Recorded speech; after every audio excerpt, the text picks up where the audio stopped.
Welcome to the deep dive. Today, we're diving straight into existentialism. A big topic. Absolutely. And it's really a philosophy that grapples with, what it means for us to be human, to exist.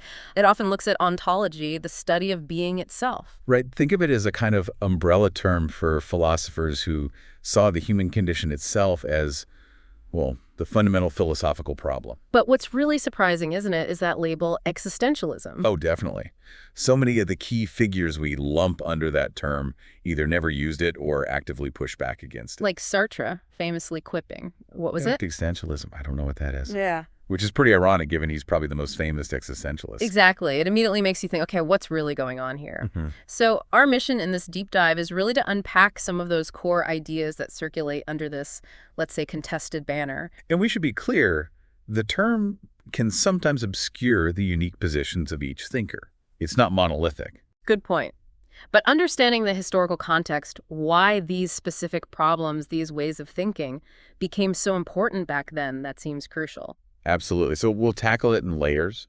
We'll explore some key themes first, the ideas that keep popping up. Okay. Then we'll zoom in on 6 central figures, see how they approach things differently, and maybe touch on how these ideas spread beyond just philosophy. Sounds like a plan. Yeah. So let's start laying the groundwork with those recurring themes. The first one that always strikes me is this idea of philosophy not just being an intellectual game, but a way of life. Right. That's a huge contrast to how philosophy is often seen today, as purely academic. Yeah. For these thinkers, it had to be integrated into how you actually live. They looked back to the ancients for that, didn't they? Socrates, the Stoics. Exactly.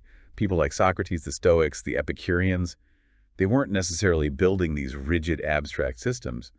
They were engaging with ideas in public, trying to figure out how to live well. So it wasn't just about knowing things, it was about doing, about living those truths. Precisely.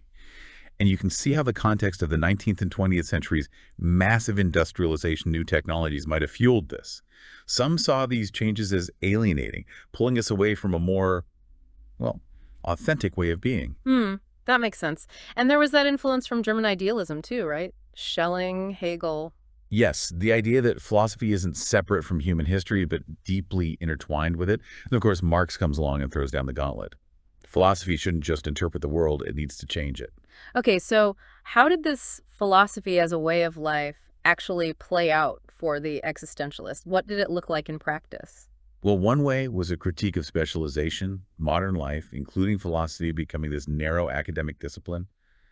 They push back. So they experimented with writing styles, like Kierkegaard using pseudonyms. Exactly, trying to break out of that purely academic mold. And then there's the idea of immanence, studying life from the inside, so to speak. Not from some detached, objective viewpoint. Right. It's not about abstract theories disconnected from your own lived experience. For Kierkegaard, truth wasn't just an idea, it was something lived, felt. And Nietzsche and Heidegger emphasized that the philosopher is an existing human being too. You can't escape your own existence when you're studying existence, Yeah. which naturally leads to those big perennial questions. The nature of life itself, and inevitably the meaning of death. Yes, Heidegger came as they really wrestled with mortality. Living life from the inside brings those ultimate concerns right to the surface. Okay, another core theme, maybe the most famous one, is this pairing of anxiety and authenticity, that feeling of angst. Yes, angst. It's often seen as this fundamental recognition that human existence is, in a crucial way, by itself. Yeah. Stripped bare, no built-in cosmic purpose or external justification. Right, so what are the consequences of being by itself? Well, a couple of big things. First, there's a real emphasis on emotions, on feelings. Why feeling specifically? The idea was that they offer a more direct, less mediated connection to your individual existence compared to, say, purely rational thought or cultural norms. Like Kierkegaard's focus on passion or Heidegger's moods. Exactly. And that's partly why existentialism clicked with psychology later on. Feelings weren't just noise, they were signals. Okay, so feelings are key. What else comes from being by itself? Anxiety also arises from realizing that when you make truly fundamental decisions about who you are, how you live, you are ultimately alone. Meaning you might have to disregard, everything. Reason, morality, what everyone else thinks. Potentially, yes. Think of Kierkegaard challenging Hegel's rational take on religion, or Nietzsche and Sartre arguing that belief in God might even be harmful. Heidegger and Sartre also stressed how unique human existence is. You can't just understand us by comparing us to rocks or animals. Facing that ultimate solitude in your choices. So where does authenticity come in? Authenticity is kind of the existentialist answer to the ancient Greek question of the good life. To be authentic is to recognize and affirm this fundamental nature of existence, the freedom, the anxiety, the absurdity we'll get to, and not just understand it intellectually, but actually live in accordance with it. Embodying the understanding, not just having it. Precisely. Now, it's interesting how this relates to individualism. You'd think being by oneself would lead straight to valuing individualism above all else. You would, but many existentialists were actually wary of individualism as just a historical trend or a dodgy political value. Nietzsche and Camus, for instance, felt it could actually obscure important collective dimensions of our being. That's surprising. So they weren't just radical individualists. Not necessarily. They were deeply concerned about how the modern world makes authenticity difficult. They critiqued this purely instrumental view of reason and value, where something's only worthwhile if it's measurable, productive. The focus on efficiency, crowding out deeper meaning. Exactly. Thinkers like Emerson and Kierkegaard worried about secularization leading to a loss of a spiritual dimension. And others like Heidegger, Arndt, Marcel saw this narrowing of thought, treating the world as just resources, human action, as just functions as a major obstacle to authentic living. That connects nicely to the next theme, freedom. This anxiety seems tied directly to freedom. Absolutely. For existentialists, freedom and anxiety go hand in hand. If you're cut off from those preordained values, divine commands, whatever, then you are radically free to choose. And the 19th and 20th centuries definitely felt like a crisis of values, with secularization, science challenging tradition, the world wars. Right. But existentialism didn't necessarily see these events as creating the problem of freedom and angst, more like highlighting something that was already there. So the crises just made the underlying condition more obvious. Exactly. The lack of inherent meaning became harder to ignore. And this freedom, it comes with a huge weight, absolute responsibility. Because if you're alone in your choices, then there's no one else to blame or ultimately to credit. Yeah. It's all on you. That's intense. And it's not just moment-to-moment responsibility, is it? It stretches across your whole life. Yes, because your existence isn't just a series of disconnected moments. Existentialists saw authentic freedom as taking responsibility for your entire life, viewing it as an ongoing project or commitment you shape. Owning your whole story. Pretty much. And many adopted a version of Kant's idea of freedom as autonomy, binding yourself to a law you give yourself. You go with a twist, right, because of the next theme situation. Exactly. Because this absolute freedom doesn't happen in a vacuum. It always occurs within a specific context. Your body, your history, your culture. All of it. Your physical body, the historical time you live in, your personal past, these make up your situation, and they give freedom its concrete meaning. You can't just wish yourself into being an Olympic athlete if you don't have the body or the opportunity. So it's a concrete freedom, not some abstract ideal like Kant's pure rationality. Right, it has roots in Hegel's thinking too. And this links back to philosophy as a way of life understanding existence from within your situation. You mentioned people in the 19th century looking back at history for more integrated ways of life. How does that relate? Well, while there was maybe some nostalgia, thinkers like Nietzsche and Sartre were clear. You can't just go back. Your current situation is your starting point. No escaping the present. Not really. Heidegger put it very forcefully. Human existence, they're saying, is fundamentally being in the world. The world isn't just around you. It's part of your very being, your ontology. And this situation includes our social world, too. How others see us, how we interact. Definitely. Your actions reflect your view of others, and their judgments shape you. Think Hegel's concept of recognition. That's crucial for Sartre, the Beauvoir, Jaspers. Your freedom is always playing out in this social web. And then there's Marx's point about economic and political conditions fundamentally shaping us. That's a powerful kind of situation. A very powerful one. Those material conditions aren't just background noise. They deeply form who you are and what's possible for you. Okay, theme number 5 is existence itself. A bit ironic, given the name, that they didn't all agree on what existence means. Yes, but the common thread is the focus specifically on human existence as something distinct from how other things exist. So it's about the unique way humans are in the world. Precisely. They critiqued earlier philosophy like Plato or Descartes for basically just treating humans as another type of thing or substance, even if it was a thinking substance. They felt that missed the dynamic, active nature of human being. So what model did they prefer? They drew on figures like Aristotle, Leibniz, Spinoza, ideas about striving, about dynamism. And also German idealism's emphasis on the practical, on action. Kant's primacy of the practical, Fichte and Schelling seeing human existence as fundamentally action. Action again, it keeps coming back. It does. Nietzsche and Sartre really ran with this. A human being is what they do. Yeah. Your existence is this constant process of creating yourself through action, always moving beyond the fixedness of your past. We're always becoming. Right. And you're not even free not to act.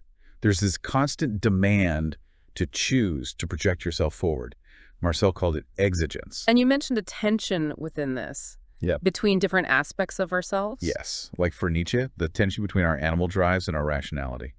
Or for Sartre and de Beauvoir, between facticity, the given facts about us, and transcendence, our ability to go beyond those facts, to choose. That constant push and pull. And this focus on active situated existence led them to be critical of the emerging human sciences too.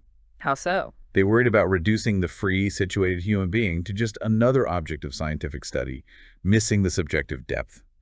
Levinas's idea of the transcendence of the other touches on this too, the way another person always exceeds our grasp. Okay, moving on to irrationality and the absurd. This is classic existentialism territory. It is. And absurd has a few specific meanings here. One is about the universe itself. Nature as a whole doesn't seem to have any inherent purpose or reason behind it, despite how well science can describe its workings. So science tells us how, but not why. Exactly. And its success can even feel like it empties nature of meaning. A scientifically described universe isn't like a divinely created cosmos. It doesn't answer our deepest questions about value. Camus talked about this irrational silence of the world we confront. That's a powerful image. What's another sense of the absurd? It relates to freedom. From a purely rational standpoint, radical freedom can look absurd. If nothing dictates your choice, why choose this over that? It connects back to being alone, the anxiety. Even following rules you set for yourself can feel groundless. So our own attempts to create meaning can feel arbitrary. In a way, yes. And a third sense is that existence as action is sort of inherently self-defeating. When you perform a free action, it becomes part of your past, a fixed thing in the world. So the very act of becoming yourself, a free being, involves turning yourself into what you are not, a fixed thing. The absurdity is in that paradox. And pretending you were just a fixed thing to avoid this, that's inauthenticity or bad faith for Sartre. Wow. It's like trying to capture smoke. A good analogy. Okay, the final theme, the crowd. Interesting that a philosophy focused on the individual says so much about the social. Right, because authentic freedom isn't just navel-gazing. It involves commitment, resolution, and that inevitably involves other people. Like Nietzsche on transforming humanity or Sartre and de Beauvoir on social engagement. Exactly. Authentic existence has a social dimension. But first, there's a strong critique of inauthentic social life. The crowd, the herd, the masses. Terms that suggest losing your individuality. Precisely. Inauthentic social existence means being de-individualized, just going along with what everyone does, accepting values uncritically, without the anxiety of real choice. A critique of conformity. Absolutely. And they often link this to modern life, mass media, empty rituals, specialization, urbanization conditions that can submerge the individual. Marcel's broken world. So the worry is that modern society breeds inauthenticity. That raises the key question. Can collective life ever be authentic? How do you form a community without falling into the trap of the crowd? Especially with the rise of mass political movements. Right. Nationalism, communism, even certain forms of democracy existentialists were often critical. Nietzsche disliked nationalism. Sartre, though a communist later, critiqued the party line. Many were wary of mob-rule democracy, preferring more, well, selective forms of leadership. It seems they distrusted any system that threatened individual freedom and authentic choice, even in the name of the collective. That's a good way to put it. Okay, we've got these rich themes laid out. Let's turn to the thinkers themselves. Starting with Søren Kierkegaard, the father of existentialism. Indeed. Though he wouldn't have liked the label. Right. His core insight seems to be about truth, especially religious truth, being subjective, passionate, maybe even irrational rather than logical. Absolutely. And he was such a multi-talented figure. Philosopher, religious writer, satirist, psychologist, quite the polymath. His privileged background gave him the freedom to pursue these interests and stand somewhat apart. And those pseudonyms he used are fascinating. Why do that? It's debated, but it wasn't just a literary quirk. It connects that theme of philosophy as a way of life. For existentialists, how you say something matters. Kierkegaard used different voices, different styles, like an either-or, with its contrast between theory and seduction to explore the gap between abstract ideas and lived personal truth. The pseudonyms represent different ways of existing. So the form reflects the content. In a way, yes. And this links to his idea of truth as subjective. He was reacting strongly against the dominant Hegelian philosophy of his time, which he felt reduced Christianity's core paradox, God becoming human, suffering, dying to just a logical step in the unfolding of spirit. Hegel tried to make faith purely rational. Kierkegaard thought so. For him, Christian truth was the paradox, the leap of faith that goes beyond reason, beyond the ethical. He famously sought a truth that is true for me. It wasn't about proving God's existence logically. It was about living a life in passionate service to the divine. Like Socrates living the philosophy. Exactly. And this focus on subjective, passionate truth reshaped how he saw humanity. Not just the rational animal, but the passionate animal. Bringing emotion and irrationality to the center. Opening up the inner life, showing the limits of purely rational models. And his analysis of anxiety is key here, too. He traced it back to the Garden of Eden, the moment possibility opened up, creating this tension between our finite limits and our infinite potential. And anxiety isn't just bad. Not for Kierkegaard. He saw it as essential for growth, for becoming fully human.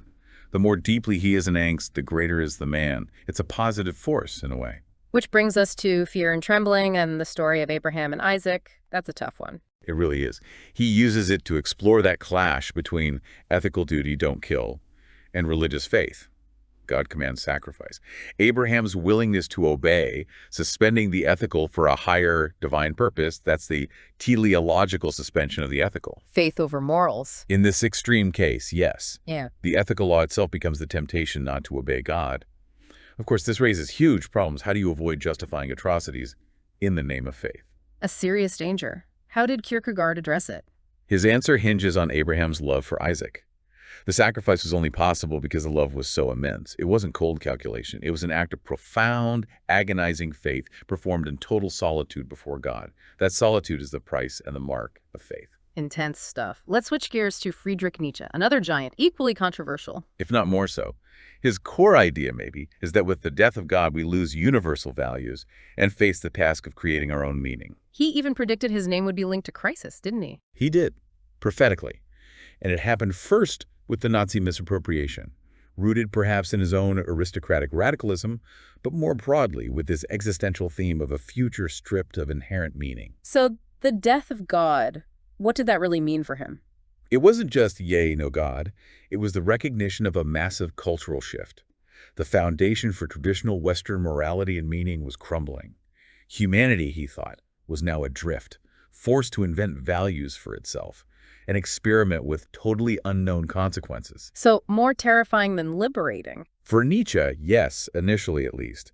And he wasn't exactly a fan of the common man, the herd lacking individuality and will, though importantly, he didn't see them as disposable. They were the necessary soil, he thought, for the exceptional individual to grow. A challenging idea for modern ears. Definitely. His focus was on that exceptional potential. Right.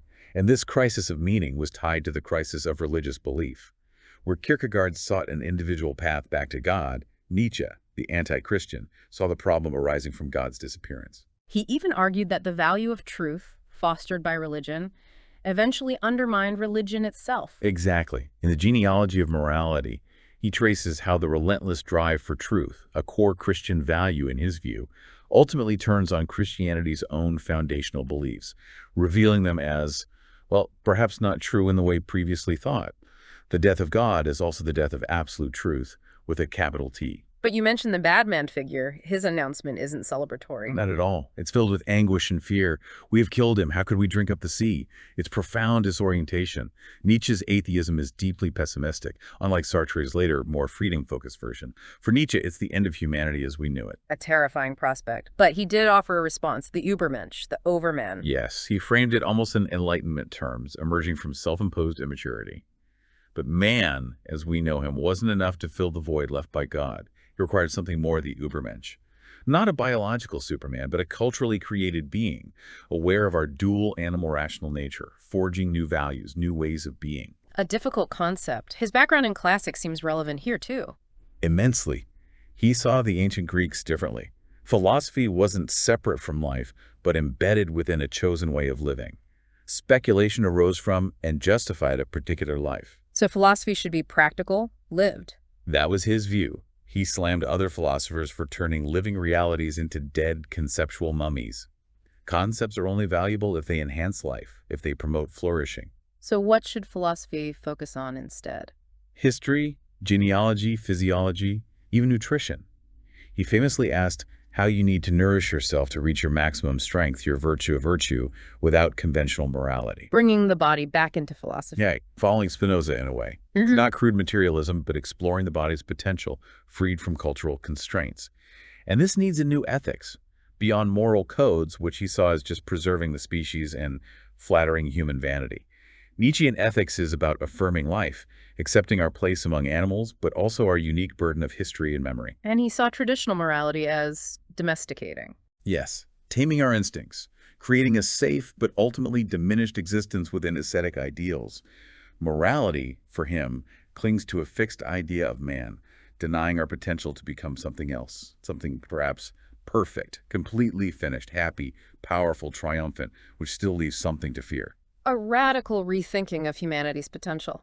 Let's turn to Martin Heidegger. Hugely influential, hugely controversial. Both are definitely true. You can't really understand a lot of 20th century European thought without him. Sartre, Gadamer, Arendt, Derrida. But his involvement with Nazism casts a long shadow, and his reception outside continental philosophy is mixed, to say the least. And he explicitly rejected the existentialist label, especially Sartre's version. He did. That whole exchange around Sartre's Existentialism as a Humanism lecture and Heidegger's letter on humanism highlights key differences. Sartre emphasized human action and choice creating meaning. Heidegger pushed back hard against that. So can we still call him an existentialist? I think so, yes, despite his protests. Because he grapples so deeply with those core themes: existence, anxiety, the crowd, even if he used his own, often difficult, terminology. He shared that focus on individual existence needing special methods of understanding. Absolutely. His major work, Being and Time, investigates the meaning of being itself as it shows up through Dasein, his term for human being. He felt Science asks, what is X?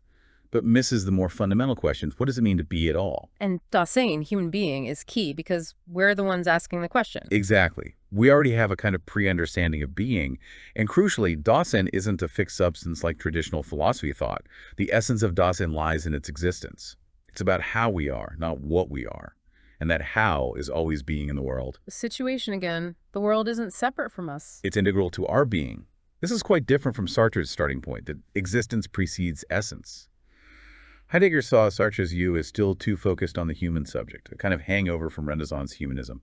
For Sartre, existence is about the fact of being, and humans create essence. For Heidegger, existence is about being out there, thrown into the world, receptive to being itself. Sartre sees humans actively making meaning. Heidegger sees us more as shepherds of being, listening for its call. The priority for Heidegger is being, not the human subject as such. Interesting distinction. And anxiety, how did he see that compared to Kierkegaard? Both saw it arising from nothingness, the groundlessness of existence. But where Kierkegaard saw it revealing our dual nature and the path to salvation, Heidegger saw anxiety as revealing Dasein's potential for authentic existence. It pulls you out of the everyday chatter of they. Ah, the they das man. That relates to the crowd theme. Yes, it's the anonymous public way of being where we do things because that's what one does. We enjoy what they enjoy, judge as they judge. It's the mode of inauthenticity. Is it something we can just choose to escape? Well, this is tricky. Heidegger suggests Dasein isn't just an external pressure, but an inherent structure of Dasein itself, an existentialia, meaning inauthenticity is kind of our default state, woven into our being. So authenticity is a constant struggle against our own nature. It seems that way. His language is complex here, and of course this links into the difficult questions about his own political choices. You can't easily separate the philosophy from the life, especially with Heidegger.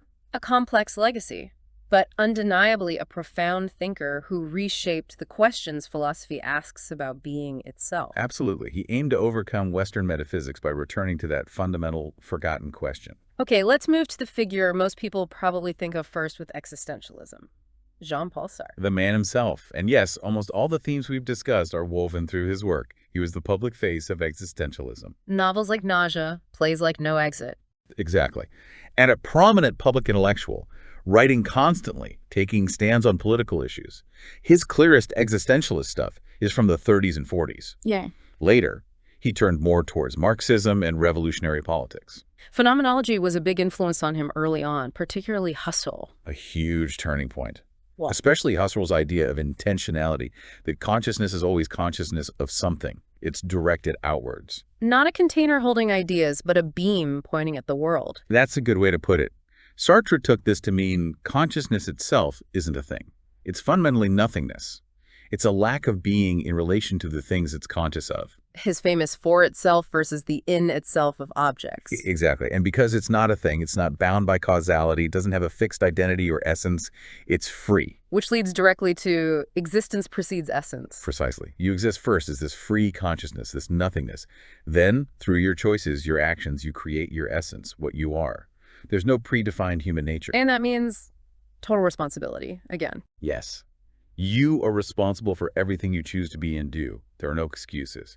Your past, your situation, they provide context, but they don't determine your choices. You are condemned to be free. A terrifying thought. And we try to escape this through bad faith. Right. Bad faith is basically self-deception. Pretending you're a fixed thing, that you had no choice, that you're defined by your job or your past. It's fleeing from the anxiety of freedom by treating yourself like an object and in itself. And it's not just an occasional mistake, it's a constant temptation. Sartre thought so. It's almost structural to consciousness, this desire to be both free and have the solid being of a thing, an impossible desire. He also applied this intentionality to things like projects and desire, like love. Yes, in Being and Nothingness, he has this famous, rather bleak analysis of love. To love someone is to be directed towards them as lovable, but this tries to capture and possess their freedom. You want the other to freely choose you, but if they're truly free, they can always escape. If they're not free, their love isn't authentic. So relationships become this constant struggle of freedoms. Hell is other people. That line from No Exit captures it perfectly for early Sartre. It's a perpetual conflict of trying to turn the other into an object while resisting being objectified yourself. But his views evolved. He didn't stay quite so pessimistic about relationships. No, thankfully. Influenced by Merleau-Ponty, de Beauvoir, and his own political shifts, his later work, like the Notebooks for an Ethics, takes Hegel's idea of mutual recognition much more seriously. How did his view change? He started to see that our projects often depend on others' cooperation, which means recognizing and even fostering their freedom. He also explored the idea of a city of ends, a community based on freely chosen mutual commitment to shared goals. Authentic existence then becomes not just about recognizing your own freedom, but actively working for the freedom of others, too. A more hopeful, socially engaged existentialism, which leads us nicely to Simone de Beauvoir. Indeed, a powerhouse intellect in her own right. Youngest ever to pass the aggregation, writer, philosopher, feminist icon, Sartre's lifelong partner. Their intellectual relationship was clearly symbiotic. Absolutely. Debating her independence seems less fruitful than seeing how they spurred each other on. Her work stands on its own merits. Her Ethics of Ambiguity came out just after the war, right? How does it fit in?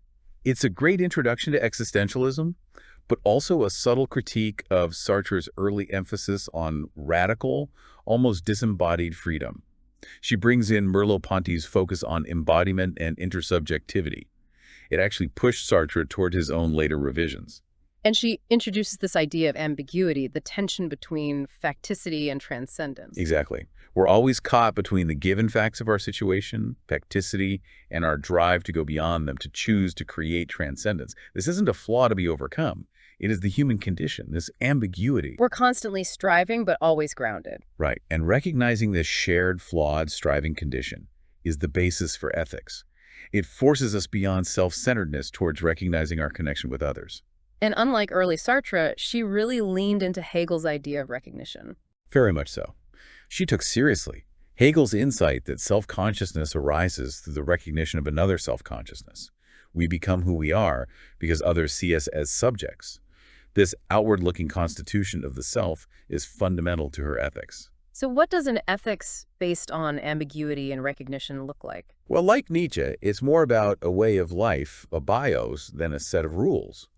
It starts with recognizing the other's existence as necessary for justifying our own. And then realizing our own freedom, our ability to make projects, depends on the freedom of others. To will oneself free is also to will others free. So my freedom is tied up with yours. Exactly. And this ethical stance, grounded in lived experience and recognition, leads directly into the second sex. A truly foundational text for modern feminism. How is it an application of existentialism? It's a prime example. She takes those abstract existentialist ideas, existence preceding essence, freedom situation, bad faith, and applies them brilliantly to the concrete situation of women. When she says there is no such thing as woman with a capital W, she's rejecting a predefined essence. She's saying woman is a construct. Precisely. The book asks, what is woman? And finds that historically, woman has been defined as man's other, the inessential counterpart to the essential male subject. And she explores why women might have accepted this, using ideas like bad faith. Yes, suggesting sometimes it's easier to be the object than to take responsibility for freedom. But she's equally clear about the massive social and cultural forces that denied women that very possibility. She also points out women's historical lack of collective identity, being dispersed among men, often identifying more with their class or family than with other women as a group. Which brings us to maybe her most famous line. One is not born, but rather becomes woman. A revolutionary statement. She argues that biology, psychology, economics, none of these dictate what feminine means in society. It's civilization culture that produces this category. This really launched the sex-gender distinction in feminist thought. The idea that femininity is learned, performed, constructed, not innate. Exactly. A powerful application of existentialist principles to uncover and challenge ingrained social structures. Okay, finally, let's talk about Albert Camus, another figure who resisted the existentialist label. Vehemently at times. Writer, journalist, Nobel laureate, like de Beauvoir, a major intellectual figure beyond just philosophy. He famously said he didn't believe in reason enough for a system. He wanted to know how to live without belief in God or absolute reason. So he shared that distrust of overarching rational systems. Deeply. His philosophy of the absurd aims precisely at limiting reason's claim to explain everything. The absurd, for him, isn't nihilism. It's not about giving up. What is it then? It's the clash, the gap, between our profound human longing for meaning, for answers, and the irrational silence of the world. The universe just doesn't respond to our questions about ultimate purpose. That fundamental disconnect. Right. And accepting this absurd gap doesn't lead to despair, Camus argues, but to its opposite. Revolt, freedom, and passion, living in spite of the absurd. Which connects to his famous opening of the myth of Sisyphus about suicide being the only serious philosophical problem. Exactly. Judging whether life is worth living in a meaningless universe is the fundamental question. Suicide, for Camus, would be surrendering to the absurd. Instead, we must keep the absurd alive by constantly confronting it, rebelling against it. By choosing to live, to create meaning ourselves. Yes, and the image of Sisyphus, condemned to his pointless task, but aware and scornful of his fate. Camus says we must imagine Sisyphus happy. Happy how? Because in his lucid consciousness of the absurdity and his scornful persistence, he achieves a kind of victory. His revolt is his meaning. This revolt, for Camus, often takes the form of creation, especially artistic creation, defying the silent world by making something new. But rebellion itself can be problematic, as he explored in The Rebel. Yes, nearly 10 years later, he examines the history of political rebellion. While revolt against injustice is necessary, he warns how revolutions often end up creating new forms of tyranny. The slave wants to wear the crown himself. That's the danger. He looks at the French Revolution, arguing it replaced God with an equally absolute and ultimately oppressive notion of justice. He was deeply skeptical of ideologies, including Marxism, that sacrifice present individuals for a promised future utopia. He feared the reestablishment of the state in another form. Exactly. He saw a pattern. 1789 leads to Napoleon, 1917 Stalin. He argued for a more modest, relative form of rebellion, grounded in human solidarity and recognition of limits, rather than absolute ideals that inevitably betray themselves. A call for measured revolt, recognizing shared humanity. It seems like all these thinkers, despite differences, profoundly shaped 20th century thought. Let's touch briefly on that broader influence. It was significant, especially in the arts and psychology. Think expressionism in painting that focus on angst, subjective experience, often directly influenced by Nietzsche. And abstract expressionism later in the U.S. Yes, artists like de Kooning, Pollock, they explicitly adopted existentialist ideas. Cinema, too, during expressionist films, later directors like Bergman, Godard, even mainstream filmmakers today tackle existential themes. And literature, obviously, with Sartre and Camus being writers themselves. Right, and they, in turn, were influenced by writers like Dostoevsky and Kafka. The theater of the absurd with Beckett is unthinkable without this background. Psychology, too. You mentioned the connection earlier. Yes, Freud drew on Nietzsche, but then you have the distinct existential psychotherapy movement. Binswanger, Boss, Frankl, Lang, Rollo-May. They felt traditional psychology missed fundamental aspects of being human, like meaning-making, anxiety, authentic relationships. So it had a real impact on understanding the human condition beyond philosophy lecture halls. Definitely. Within academic philosophy itself, its direct influence may be faded somewhat, criticized sometimes for obscurity or lack of political grounding. Structuralism pushed back against Sartre's focus on the subject. But individual thinkers remain hugely important. Oh, absolutely. Nietzsche and Heidegger are still central figures debated today. And core questions about freedom, situation, the importance of emotion, the need for philosophy to engage with real-world issues, those legacies persist, even if transformed by later thinkers like Foucault or Badiou. Existentialism really insisted philosophy had to get its hands dirty. Well, this has certainly been a deep dive. We've navigated the complex terrain of existentialism, its core ideas, its key thinkers, its surprising nuances, like the fact that so many of them rejected the very label we use. Hopefully it gives a richer picture than the usual stereotypes. It's not all doom and gloom. It's about confronting the hard truths of existence and finding ways to live authentically within them. Absolutely. So as we finish, maybe a final thought for our listeners. Given this emphasis on individual freedom and the critique of the crowd, how do these existentialist ideas resonate today? How might they challenge or inform our own understanding of community, connection, and responsibility in the 21st century? That's a great question to ponder. How do we balance individual authenticity with genuine connection in our hyper-connected, often conformist world? Something to think about. We definitely encourage everyone to explore the original works of these fascinating, challenging philosophers themselves. Indeed. There's no substitute for grappling with their text directly. Guys, see you in another podcast. Don't forget to subscribe to our channel.